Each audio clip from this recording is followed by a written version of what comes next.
Yo, welcome back to another tutorial, guys. Today I'll just be showing you guys how to make an effect mask around your character. This is actually really easy to do, so just follow along. First things first, if you want to transition at all, you should probably do it now. For example, I'll just make like a simple transition here. I'm just going to put down a Euler. I'm going to connect these two to that, press scale, and I'm going to make this like 50.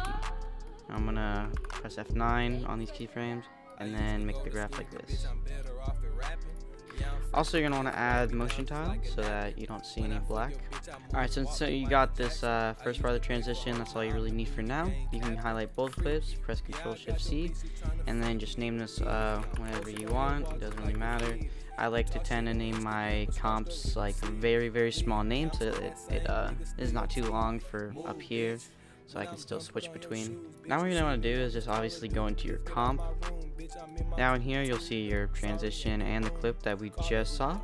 One thing to mention before you get to actual roto brushing, make sure your frame rate is the same as the clip. So I'm going to make mine 30 in here and in there.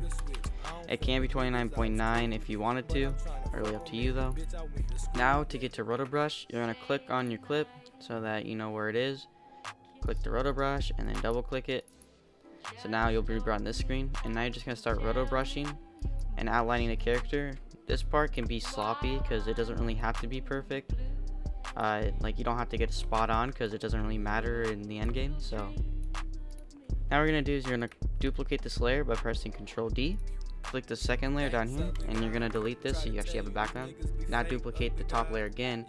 This time you're going to press scale and make this like 115. And now you'll see that you have like kind of two things, but it doesn't really look that good and it kind of just looks weird.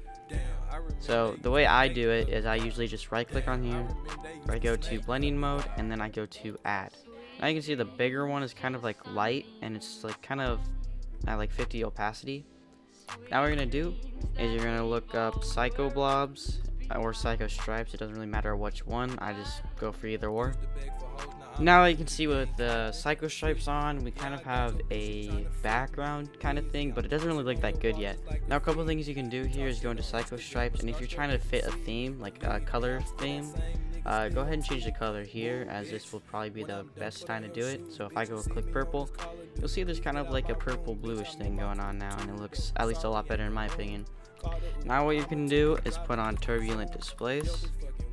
I would set the amount from 50 and then go over, make this 125.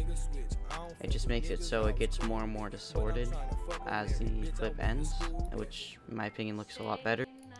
Now this might just be good enough for you. I mean, with all the other effects in the background, it's not really a major effect you need. A couple more things you can actually add on here is 𝑠_scan_lines. That can make it look kind of like this, which I think kind of can look cool sometimes, but you don't want to overuse this because it might look a little bit bad, but it's up to you. One very important thing that you're going to want to do is specifically add glow onto this clip, because your color correction might not get all the way to it. So I'm just going to go and click 100 on this, make this 2. I'm going to make this 50. And as you can see, it's going to glow a lot more, and it stands out a lot better. Now these are just my go-to effects. Feel free to add any more that you want, and feel free to change anything that's in here. Alright guys, so you are pretty much done with this now. So what I would do is also add motion tile, and of course this will look a lot better with your color correction, your other effects, and maybe even throw RSMB on there. And there you go guys, it's actually pretty easy to do. If you guys have any problems, please comment down below and I'll try to respond to the best of my ability. But yeah guys, see you in the next tutorial. Peace.